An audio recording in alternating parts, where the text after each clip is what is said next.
বিচার চাই, টাকার ফাঁসি চাই। গ্রাম্য দলাদলির জেরে ভ্যান চালক হুমায়ুন কবির নামের এক ব্যক্তিকে কুপিয়ে হত্যা করেছে প্রতিপক্ষরা। আজ সকালে ঢাকার একটি বেসরকারি ক্লিনিকে এই হুমায়ুন কবির মারা যান। দুপুরে ঢাকা থেকে তার মরদেহ এখানে এই গ্রামের বাড়িতে কিন্তু আনা হয়েছে। ঠিক এই ঘটনাটি ঘটেছে ফরিদপুরের বোয়ালমারী উপজেলার ময়না ইউনিয়নের বানারি গ্রামে। এই নিহত হুমায়ুন কবিরের বাড়িতে কিন্তু চলছে শোকের মাতম। ভ্যান চালক হুমায়ুন কবির তিনি কিন্তু পরিবারের একমাত্র উপার্জনক্ষম ব্যক্তি ছিলেন এবং তার একটি ছেলে এবং 3টি মেয়ে রয়েছে। এই পরিবারটি কিন্তু একদমই অসহায় হয়ে পড়ে গেল এবং তাদের এই সংসার চালানোটাই এখন কঠিন হয়ে যাবে। এই প্রতিপক্ষরা কিন্তু তাকে কুপিয়ে তাকে আহত করে এবং আহত করার পর চিকিৎসাধীন অবস্থায় কিন্তু এই মারা গেছেন এই হুমায়ুন কবির।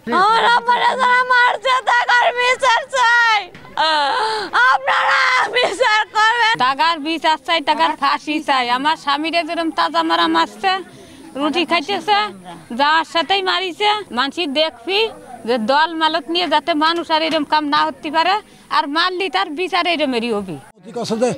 আর ওখানে বসা উড়োটা দাঁত বসাই দে, যত আছে আমি আছি, এর মধ্যে নান দাও 10-12 আন নিয়ে এসে পেতো মানে মাথা আমার মাথায় কোপ দিয়ে ডেনায় কোপ। তারপর পাশে বাড়ির 3 জন হলো আমার পাড়া দিন আমার বাইরে কোপ দিয়েছে। উনি ছিল লোকে অন্য আর একটা মালতে দলে, আর আমরা ছিলাম আর একটা দলে। তো উনি তো আমার চাচা। এখন উনি বলছে যে আমরা সবাই গোষ্ঠীর যতগুলি মানুষ আছে আমরা সবাই মিলেমিশে একসঙ্গে থাকি, কুরবানি আসতেছে একসঙ্গে থাকি। তারপর কাকার সাথে আমার একটা ভালো একটা সংযোগ হয়ে গেছে। তা আমি কইছি যে ঠিক আছে কাকা, তাই আমরা একসাথে, তুমি যে হানতে খাও, যে জায়গার সাথে থাকো, কুরবানির গোশ হানতে জাগের যে দলেতে খাও, আমরাও সেই দলে খাবো। চুন্নুর কলার ধরিছে মিরাজ বিরোধী দলের এই রকমের।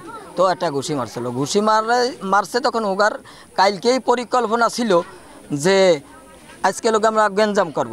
ওই মতিয়ার নাম করে একটা লোক, তার বাড়ি, তার এই রাস্তার পাশে, এইটি রাস্তার পাশেই দোকান, ওই দোকানের ভিতরে রামদাও চাপাটি অস্ত্রপাতি ওই দোকানে রাইখে থুইছে। ওরা কুবাই থুইয়েই ওরা চলে গেছে। আমার দাদা হলো নিচে পড়ে আছে, আমার দেখে আমি যে সময় চিক্কর দিছি, ওরা ওই চিক্কর শুনে সবাই মিলে এসে আমার ধরেন ওরা দোরা বাড়ি শুরু করে দিছে।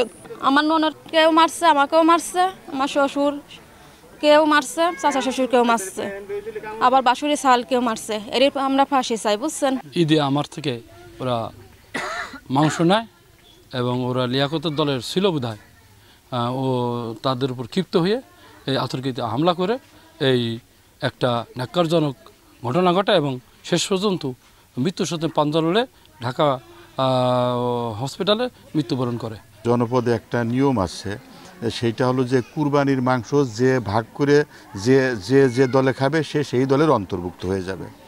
তা এই হুমায়ুন যে মৃত, এ ছিল লিয়াকত মাস্টারের দলে, কিন্তু সে সর্বশেষ গত ঈদের দিনে এই মাংস ভাগের সময় সে বিআরটিপির চেয়ারম্যান নবীর হোসেন চুন্নুর দল থেকে মাংস নেয় এবং সেই দলে অন্তর্ভুক্ত হয়ে যায়।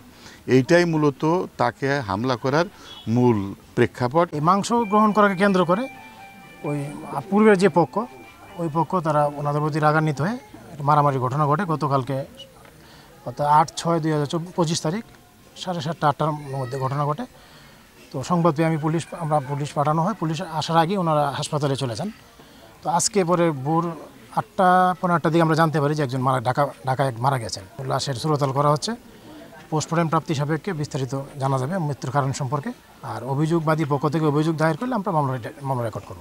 দুপুরে থানা ভারপ্রাপ্ত কর্মকর্তা তিনি এই ঘটনাস্থলে এসে পরিদর্শন করেছেন এবং এই নিহতের স্বজনদের সাথে কথা বলেছেন এবং এই মরদেহ কিন্তু ফরিদপুর মেডিকেল কলেজ হাসপাতালে ময়নাতদন্তের জন্য পাঠানো হয়েছে এবং তিনি আমাদেরকে জানিয়েছেন যে এই মরদেহের যে সুরতাল শেষে ময়নাতদন্তের জন্য ফরিদপুর মেডিকেল কলেজ হাসপাতালে পাঠানো হয়েছে এবং সেখান থেকে ময়নাতদন্ত সম্পন্ন হলে পরে কিন্তু পরিবারের কাছে এই মরদেহ হস্তান্তর করা হবে এবং দাফন সম্পন্ন করা হবে। আরেকটি বিষয় জানিয়ে রাখি যে এই দীর্ঘদিন যাবৎ কিন্তু এই লিয়াকত মাস্টার এবং আপনার চন্নু মিয়া, এই যে দুই পক্ষ গ্রাম্য দলাদলির যে একটা ব্যাপার রয়েছে, এটা কিন্তু দীর্ঘদিন যাবৎ এই দলাদলি হয়েছে। হুমায়ুন কবিরকে যে নির্মমভাবে কুপিয়ে হত্যা করা হয়েছে, এই ঘটনার সাথে যারা জড়িত তাদেরকে দ্রুত আইনের আওতায় আনবে পুলিশ, এমনটাই প্রত্যাশা করেছে স্থানীয় এলাকাবাসী।